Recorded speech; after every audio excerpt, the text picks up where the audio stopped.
there, and welcome to another episode of The Divorce Couch. My name is Claire, and I'm a divorce coach in the north of Ireland.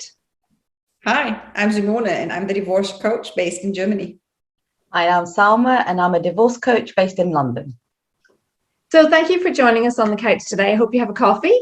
We are going to do an episode today about the absolute unfolding of you have just had the conversation with your partner.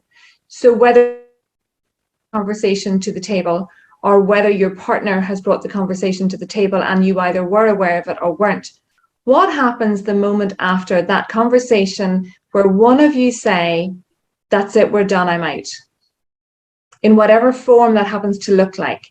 So in my story, I'm going to start because in my story, it was a bit different in that I chose to do the leaving. And so I had an element of control of part of it, part of the story, part of the thinking about it, part of this is not what I want. And so I had done a lot of processing time before I got to that point. My unknown was, how would that conversation unfold? What would actually come out of my mouth? How would he respond? Would he say anything? I mean, I had spent so much time going over every aspect of from here to here, this is possible. And we don't know. And so from my aspect, we had the conversation because my ex-husband lives in a house that comes with his job. I knew I had to leave. So I had set that up. So when we had the conversation, my next step was to drive out the driveway. And I couldn't in my head get myself to that point because I had to do this conversation. And without a doubt, it was one of the hardest things I've done in getting to that point and actually bringing this conversation to a place where it was actually going to happen. And it was literally throat closing over feeling, because I knew that once I had spoken any of the words that were in my head, my life would change dramatically. And I did not know how it was going to look once it was spoken because I had no idea how it was going to outplay. So for me, we had the conversation, and about 25 minutes later, I drove out of the driveway of our home knowing that I would never be back in that home as a wife. I would never be living in that home again. I would there were so many emotions I can't even begin to describe what they were like. And even though I had had time to prepare and think, I actually went to a friend's house because I didn't know, like my brain went numb, just numb, because I didn't know I couldn't process any of the conversation because it had been so long building up. So that's kind of my story of how I got to there. And because I was then moving into somewhere else to live, I had a focus because I had to make that happen. And so for me, I had a focus. So I found that my energies were directed straight into, now I need to get food in, now I need to get beds made, now I need to whatever, because I was moving into somewhere different to live. So that's my part of my story. It's very different to my ex-husband's experience of our story. And I would never in any way minimize his experience because we all come at this from different angles, whether we have an awareness under the surface or we don't, whether we say we do or we don't. Something had disconnected between us that got us to that point. So would one of you ladies like to talk about your side of the story and how it was for you? Because this is it's almost like a catalyst in life where something just comes and suddenly there is no going back. Yeah. Let me do next because you were also the one leaving. So then it's a bit, shaken.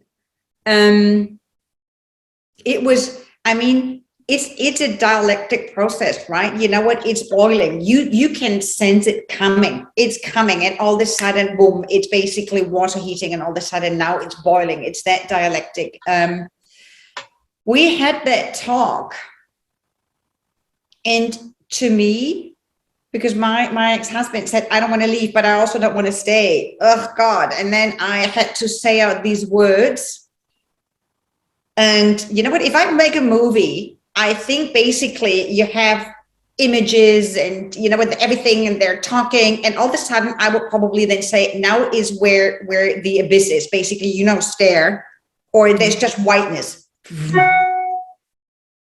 It was, this is when probably the world stands still from that moment onwards until you pick up again. And so I was I am not. I mean, I'm a head person. So Enneagram wise, I would now do all the research and everything, but not at that moment. I was just doing stuff. I kept myself so incredibly busy, and now knowing as a coach, there should have been so many other things I should have focused on.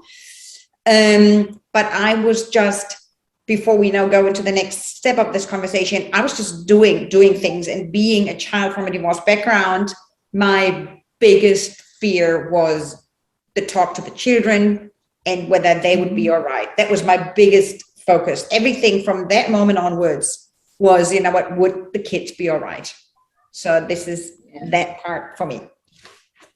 I think your analogy of the world stops made me smile, because I laugh about it now, obviously this many years later, but it wasn't funny at the time. But I remember, again, in my case, it was something that I had said in my head, probably for a couple of years. I knew that I needed to leave, and our marriage had ended. And for myself, I think I'd got to the point where I thought, well, I've tried absolutely everything that I have the strength to try. Because I'm very much the kind of person that finds it very hard to give up. If I'm trying to achieve something, I'll keep trying this, trying that. And then one day I got up and I think I had this realization that I think I've tried everything that I possibly can. And I remember walking in, and the kids were not with me. I don't know where my son was, but my daughter was at my sister's house. And I remember just walking in and thinking, I'm just going to say it. It was just, for something that I'd been thinking about and scared to say for such a long time. And to this day, we don't live in that house anymore, but I've kind of remembered that the spot that I was standing on.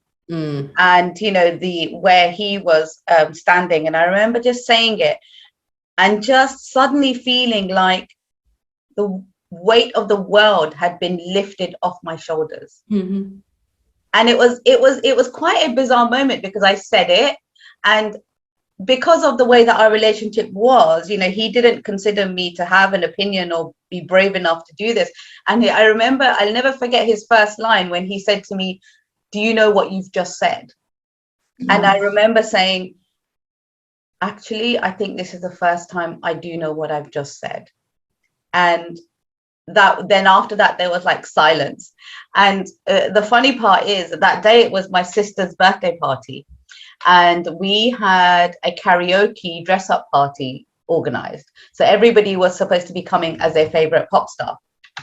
And I remember leaving the room, going upstairs to my bedroom and thinking, I need to get ready for this party now, because I can't I want to go to this party. And I remember going upstairs, getting dressed, getting into my fancy dress, coming downstairs and attending this party for the rest of the afternoon, not telling anybody this life-changing conversation I just have, but just getting on with the day as if nothing had happened. And I remember the next morning, then is when I kind of rang my parents and said, look, this is what I've decided to do, and speaking to my sisters, and my sister saying, but you were at the party yesterday. And I said, yeah. And she's like, so you'd already had that conversation? And I said, yes. And she said, we never would have known that there was all this turmoil going on in your head, because actually for me, it almost felt as if I've done the hardest part. Now I'm just going to go. And, I didn't have a game plan. I had absolutely no game plan. I didn't know how this was going to, what was going to happen, what I needed to do, none of that. But for me, the biggest step was that first moment where I actually said it out loud. And then, yes, you're right. Life stopped, because it was almost like, okay, I've said it now. Let's park that. Let's go on and get on with normal life. And then at some point, we'll come back to the practicalities of what I've actually just said. And it's interesting listening to all of us, because we all have the same type of a story, in that there was an awareness. And I'm very conscious that, some of you listening, may have been on the other side of this type of a story where your partner came in and said, actually, I'm leaving. And maybe they're having an affair, maybe they're not, maybe you suspected and have found out later that that is true, even if it was denied. That's a very different moment for you when you've had that moment where somebody has made their decision and you have lost your control. And if it's in your house and they decide to leave and you're sitting there and you go, well, what now? So that's a very different moment of the world stopping. Yes. But the world stops, I think, for everybody at that point for a few seconds, sometimes for longer for some people, depending on the circumstances. But I think it does stop because there's this absolute pivotal change that now cannot be brought back from.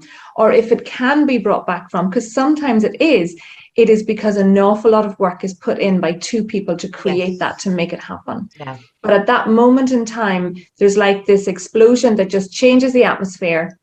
And nobody knows what to do because nobody's lived in that atmosphere in the dynamic of the relationship that you were in before this. So it's like that, as you said, Simona, I love the idea of the abyss, the whiteness, because when you see movies and you see that screen goes white and silent, it's like now we have to create something because there's nothing here.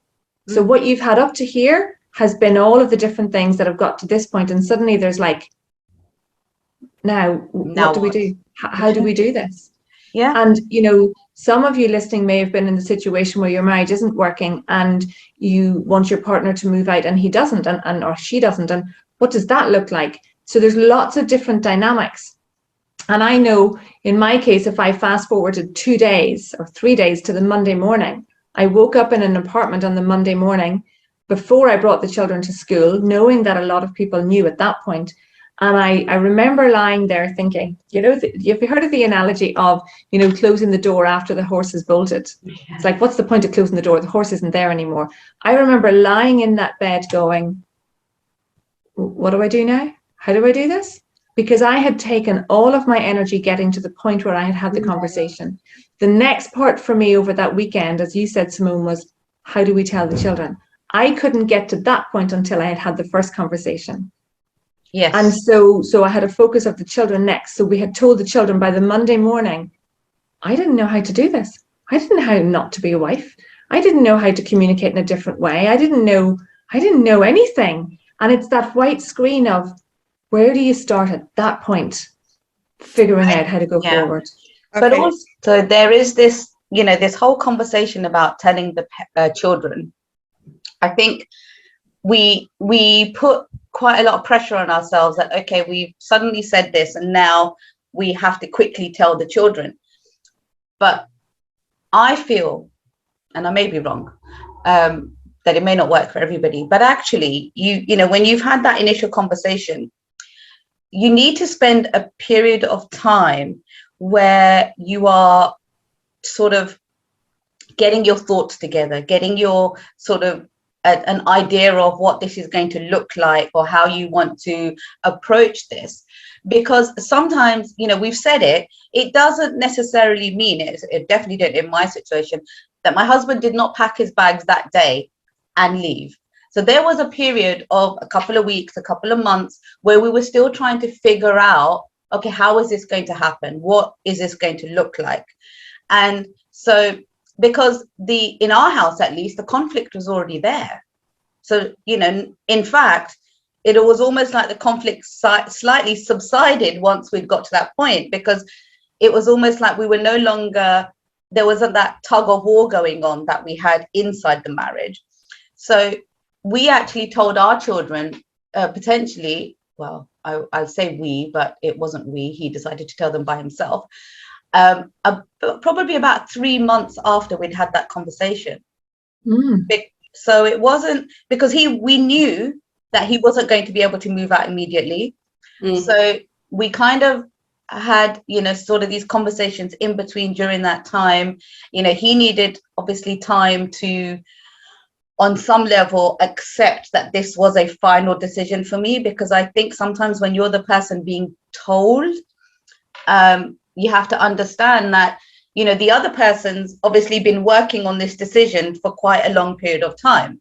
So they've had that time to come to that decision. But the person that's being told sometimes then needs time to assimilate that decision and work out, because there is a period of, for some people, it may be a complete, something that they've not really considered before. So they need time to think, well, is there, there'll be this bargaining going on, this sort of reflection going on. Is there anything we can do?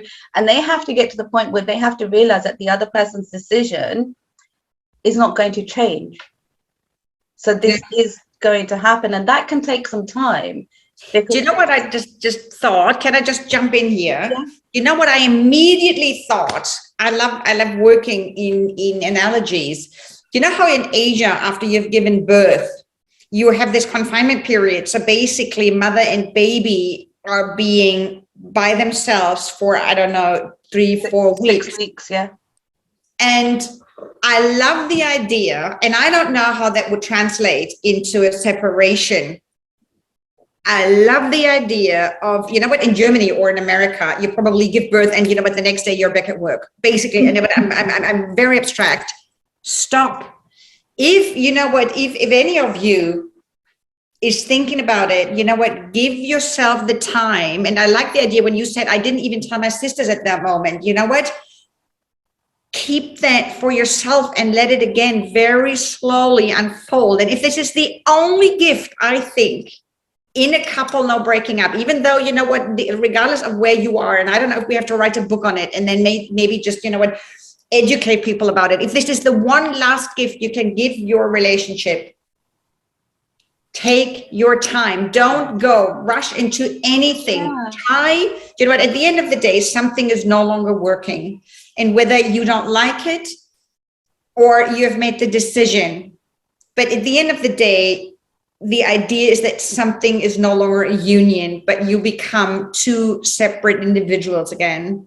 And if you want to get there, I think a lot will probably pave the path if after that talk, take your time, take it, brick by brick, step by step, and think about every little thing that needs to be done now. I love that. I love that how you, I don't know, consciously managed to stay under the roof. You didn't kick them out. And I think this will set the tone for the separation. What happens after this talk? Anything now, whether it's you're going to the lawyer, he's going to send the first letter, or whether you kick somebody out, or whether somebody is taking and talks to the children because they are so hurt. All that will be basically the attitude with which you are going to divorce, and you completely forget what this is about. This is about something is over, and how do you get there without, poisoning it by your next step. And it reminds me a little bit of like when we did the 3 peaks and we were climbing the mountains, and I remember thinking, right, we're going to get to the, and then you'd go up this really steep hill and you'd think, yeah, I'm nearly there, right? And you'd turn the corner and then there'd be an even bigger steep hill. So you'd be thinking, oh my God, damn it. I got to climb this one. So for me, the way my journey happened, it was like almost like that steep climb up until that point where I said those words and I made that decision, and I felt that I had an absolute commitment to that decision. Like that decision for me was not going to change. And then it was almost like, right, I need to now draw a line at that. This is where I am at. And now I look round the corner and there's another steep hill. And you need to take your time to get up that hill, because it presents a whole new set of challenges. If it's hard getting to that point where you've made that decision and you feel that that's the right decision for you, then actually now the next part is equally hard in different ways. There's just, it's different, isn't it? It's different, but it's still hard and it's still a steep climb, absolutely doable. But this is why I feel it's so important to give yourself that time to gather your thoughts, get your game plan together, because there is no, unless I suppose there's extreme, abuse going on in terms of physical or mental. That's a completely different, topic that we need to discuss. But if you're two people that have been together for a period of time, then give each other and yourself enough respect, and which is sometimes very hard to find when you're in that situation, to now think, right, okay, let's just handle this in a slightly more organized way. Well, one of the things that I'm very, very aware of now, having done the trainings that I've done, is the concept of, we invest in the marriage, we invest in the wedding, we spend all the money, we do all the stuff. Surely the end of a marriage is worth investing in. Yeah. It's worth investing in to give it the best outcome. And one of the things that I know that we all do as trained divorce coaches is we help people to come to a decision that is best for them and their world, and how to outwork that decision, not based on emotional reactions, but based on understanding and based on future focusing and being able to look back, the importance of being able to look back to feel, I handled that the best way that I could, and I'm proud of how I came through it. And that is something that a lot of people, when they hear the words divorce coach or breakup and divorce coach, it's almost like you need to be on the journey. But a divorce starts long before you have the conversation. A divorce starts when you have a communication breakdown, whatever reason, whatever happens. And if you would consider investing in working with a divorce coach to be able to see, how do you untangle this marriage in a way that is going to do the least amount of damage, and that includes to yourself. Yeah, absolutely. Because if you have the ability to understand, take your time, work through it, preempt, look at, be more focused, it will definitely change how other people perceive and hear what you're saying.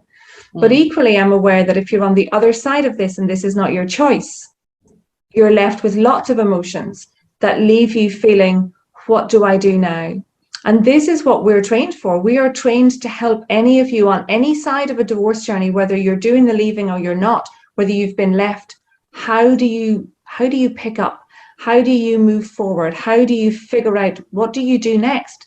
Because it's really overwhelming, and every person is different and every story is different. And I have my story. Does that mean that I haven't got the ability to help somebody who's in a different story? No.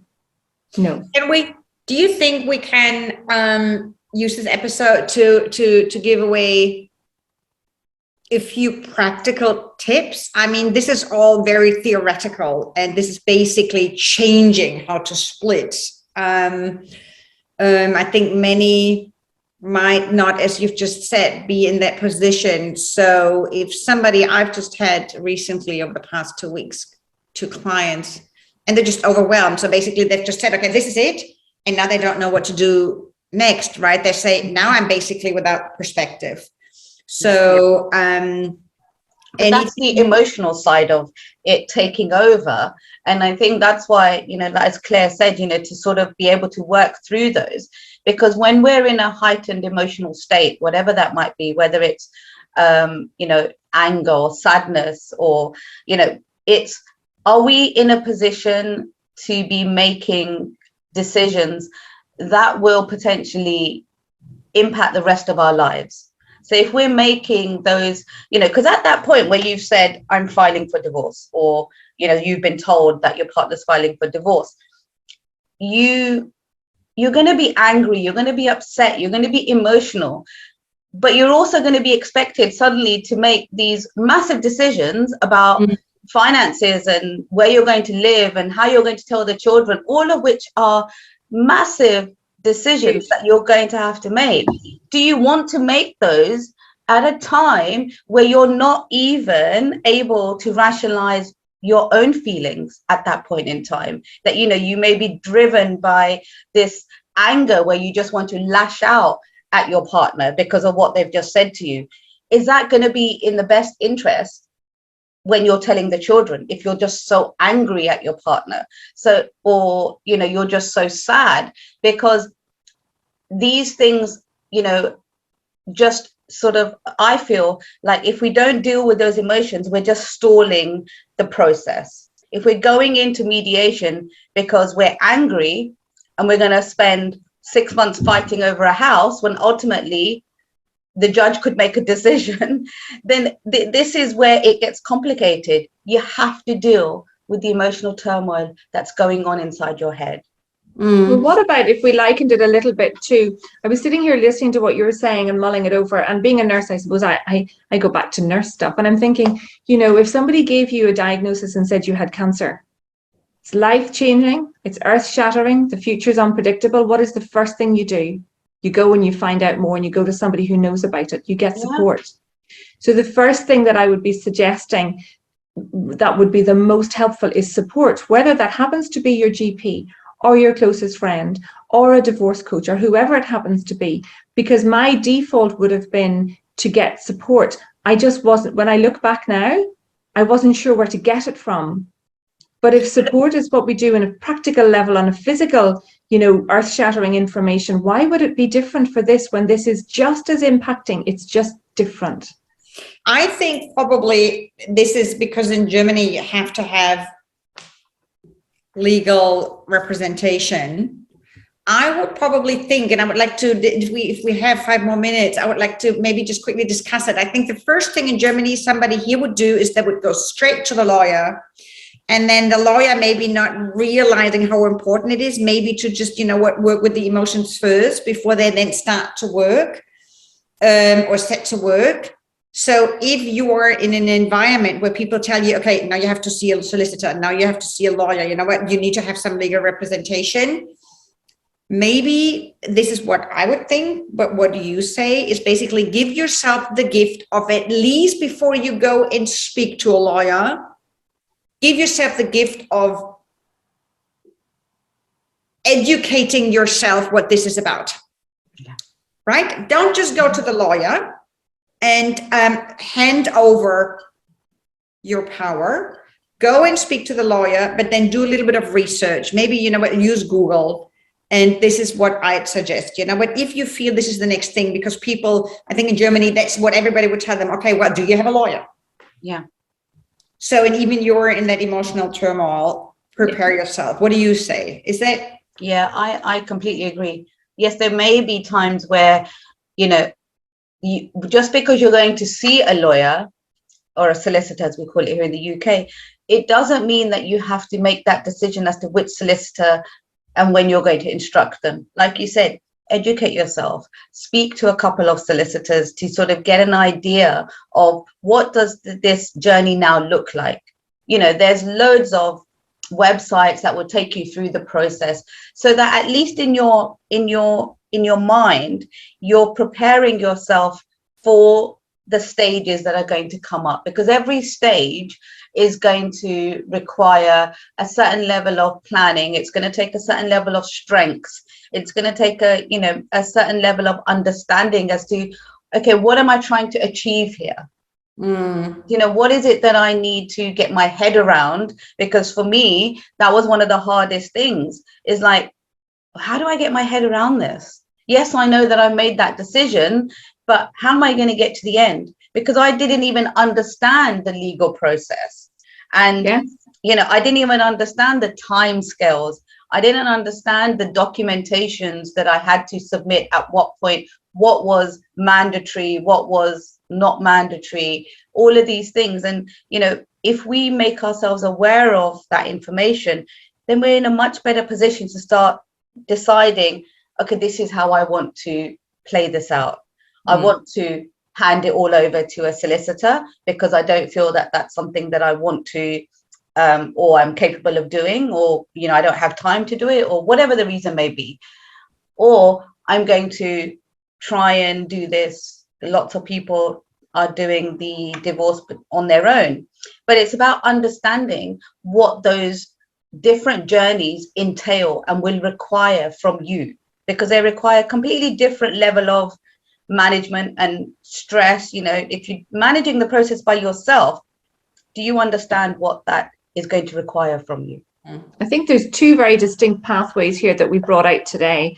One of them is there is a practical pathway that, when that conversation has been had, needs to be looked at, because you're going to go down that pathway whether you want to or not. So and I think that's probably where one of the big things is the resistance of, this isn't what I want. I want to stay married, and the other person's like, well, I don't. And there's that, maybe not willing to look at going to a solicitor because you don't want it to be real. So there's a practical thing that has to change in your world with lots of stuff that you have no idea about because, well, I don't know about you ladies, but I had no idea how to do a divorce journey until I ended up on mine. So there's the practical side, but there's also the emotional side, because I know for me, I didn't know how to live not being married. I didn't know how to interact with my ex-husband as not his actual wife. I mean, it was so weird. I found it so strange. I didn't know how to get my head around things. So there are two definite sides, both of which need support and both of which need different types of support. And one impacts the other.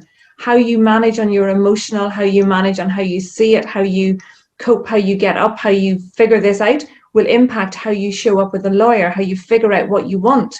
And there is no right and wrong starting point because they're both on this journey. They're both intertwined and they both have an impact. And if we were to bring this to a close and to sort of pull the episode together a little bit, what would you ladies put in as sort of final thoughts for people to think about on the topic of the conversation has now been had? What do you do next? I think what we haven't touched on that is very important, and I've seen that because I was in a support group. Don't let your anger or your rage drive you to something which is, I don't even know how to say that, revengeful. So basically, you know what, don't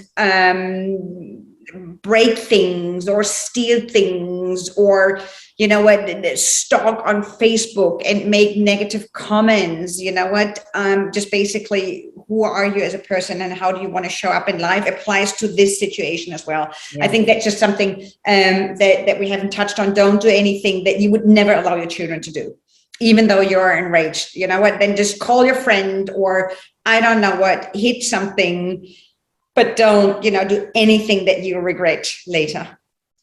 Yeah. For me, I think it's about finding the time to now understand your decision and the way forward. Don't rush into things. Don't feel that you have to do things the way your friend did it or your colleague at work did it, because their story is completely different to yours. Your situation is completely different to anybody else. Sit down, give yourself time, work out what's going to be best for you and your children and your partner, if you can find that within yourself. I'm not saying that's at all easy at that point in time, but, you know, work out what's going to work for you. If you need time, take the time and get the right support in place so that when you do come to have to make those big decisions, you're making those decisions from a place of clarity rather than a place of anger and hurt and sadness. And they will be very different outcomes depending on your state of mind at that point in time. Yeah, very much so. There's a concept that I love that just comes to mind when we're sort of putting this together now and it's called press the pause. And it's like there is so much power in the concept of pressing the pause. So it's almost like pressing an imaginary pause button on your world to just give you a chance to go, what do I need to do? How do I do this next? And that is what buys you the time to step out of the reaction that you were talking about, Simone, where you don't go and do something just because it's like, ugh. So pressing the pause and going, now what? Because as humans, we've only got capacity for so much. And in my world, I had capacity to have the conversation and I hadn't had capacity to think about past the conversation. And that's what it is to be human. And I don't look back and think I should have done more. I should have thought more because I didn't have capacity. And that takes myself off the hook that I put myself on and allows me to be compassionate with myself to say, I did the very best I could with the information I had at that time. So if we allow ourselves to press the pause, that gives us the chance to show up as we really are, to be able to make decisions that we're not going to look back and possibly regret. Yeah. So thank you for joining us today. We hope you find this helpful in thinking about things, in maybe looking back at something that's resonated for you. We would love you to press the like and subscribe button and to share this. And we look forward to you joining us on the couch for our next episode. Thank you for watching. Thank you. Bye. Bye.